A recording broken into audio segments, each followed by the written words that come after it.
News, आवाज महाराष्ट्राचा। पिंपरी चिंचवडमध्ये भाजपाचा स्पष्ट बहुमताने विजय, मूलभूत प्रश्नांवर देणार विशेष लक्ष, पक्ष नेतृत्वाची ग्वाही। पिंपरी चिंचवड महानगरपालिकेच्या नुकत्याच पार पडलेल्या निवडणुकांमध्ये जनतेनं भारतीय जनता पक्षाला स्पष्ट बहुमत दिलंय आणि या निकालामुळे पिंपरी चिंचवड शहरात भाजपाची सत्ता प्रस्थापित होणार असून शहराच्या मूलभूत प्रश्नांवर विशेष लक्ष केंद्रित केले जाणार असल्याचे पक्ष नेतृत्वाने स्पष्ट केलेलं आहे।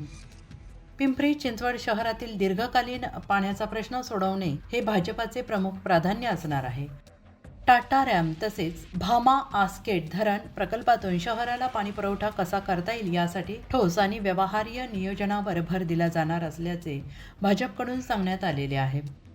महापौर पदाबाबत सुरू असलेल्या चर्चांवर बोलताना भाजप शहर अध्यक्ष शत्रुघ्न काटे यांनी स्पष्ट केलं आहे की पिंपरी चिंचवड शहराचा महापौर तसेच स्थायी समितीचा अध्यक्ष हा भाजपचा असेल, मात्र नेमकी जबाबदारी कोणाकडे सोपवायची याचा निर्णय पक्षश्रेष्ठी घेतील असंही त्यांनी नमूद केलेलं आहे।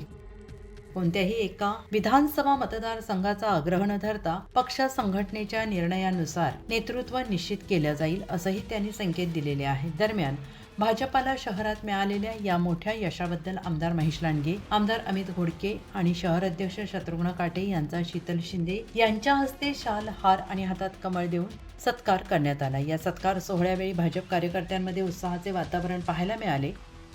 पिंपरी चिंचवड शहराच्या सर्वांगीण विकासासाठी दीर्घकालीन नियोजन, पाणीपुरवठा, पायाभूत सुविधा आणि नागरिकांच्या मूलभूत गरजांवर लक्ष केंद्रित करून भाजप आपले काम सुरू करणार असल्याचा विश्वास पक्षनेत्यांनी व्यक्त केला आहे। भौगोलिक यश मिळालं त्याबद्दल सगळ्यात अगोदर आपलं अभिनंदन आणि आपल्या पक्षाचं अभिनंदन।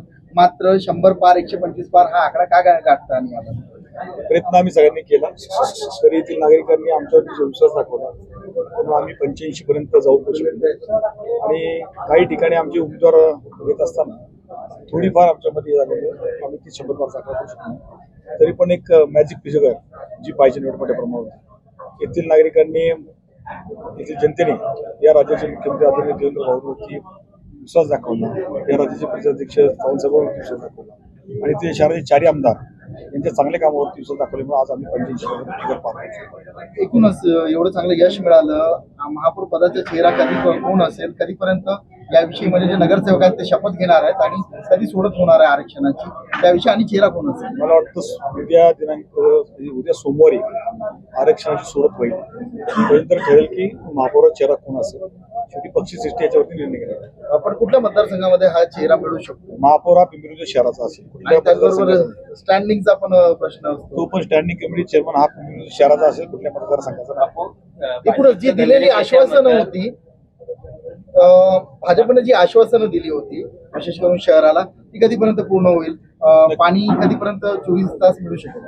नक्कीच जी आम्ही वचननाम्यामध्ये आश्वासन दिले त्याच्यामध्ये पाणी व्यवस्था खूप महत्त्वाचा विषय आहे। लवकरात लवकर महापौर बसल्यानंतर सभागृह जेव्हा चालू होईल सगळ्यात पहिले मुद्दा जो असेल तो पाणी व्यवस्थेवरती असेल। त्याच्यानंतर आम्ही लोकल ट्रान्सपोर्ट सुधारण्यासाठी मेट्रो शहर याचं जाळं कसे मोठ्या प्रमाणावरती वाढेल हे पाहणार।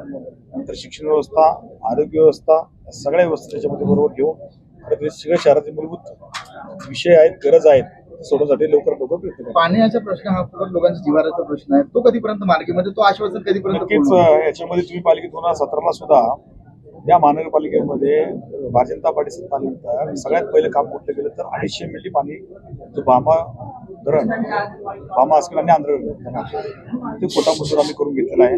आत्ताही त्याच पद्धतीने जे रिसायकल सोर्सेस तयार करून काही टाटा डॅम मधनं अतिरिक्त कोटा आपल्याला मिळतोय का याचा आम्ही करत प्रयत्न करू या शहराची ताण भागवण्यासाठी।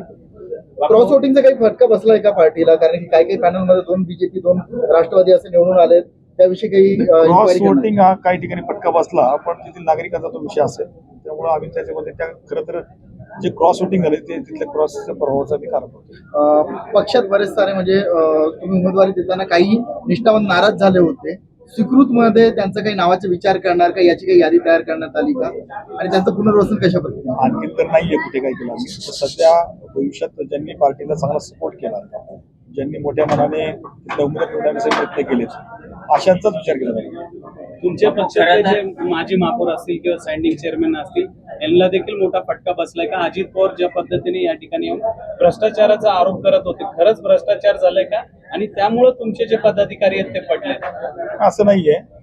तेव्हा आरोप निवडणुकीच्या काळामध्ये आरोप होणारच आहे हे आम्हाला माहिती होतं, पण भारतीय जनता पार्टी विकासाच्या मुद्द्यावर निवडणूक लढत होते आणि येथील जनतेला विकास हवा आहे, कुठले बाकीचे मुद्दे नाही हवे. कारण हे शहर 35 लाख लोकसंख्येचं शहर होत चाललेलं आहे आणि या शहराची गरज पाणी व्यवस्था आहे, लोकल ट्रान्सपोर्ट आहेत, मेट्रो शहर आहेत, रिव्हरफ्रंट डेव्हलपमेंट आहेत, जनजीवन लोकांना चांगलं झालं पाहिजे. तर लोकांना ते मुद्दे भावले आणि लोकांनी त्या मुद्द्यावरच खरं तर भारतीय जनता पार्टीला एवढ्या भरपूर मतदान केलं. अजून एक प्रश्न, रात्रीच्या वेळी जे सफाई कर्मचारी आहेत त्यांना काम करावं लागत आहे, त्यांची अशी मागणी की ते रात्रीचं बंद करावं, ते देखील तुम्ही बंद करणार नाही? नक्कीच आता याच्यामध्ये ज्यावेळेस महापौर बसेल, लोकल बॉडी बसेल, हे सगळे निर्णय त्या लोकांच्या अडचणी समजा आम्ही घेणार आहोत. बापू, खरं तर तुमच्या नेतृत्वात मोठं यश पिंपरी चिंचवड महानगरपालिकेच्या निवडणुकीत मिळाले आहे. तर एक चेहरा म्हणून स्टँडिंग किंवा महापौर चेहरा असेल का?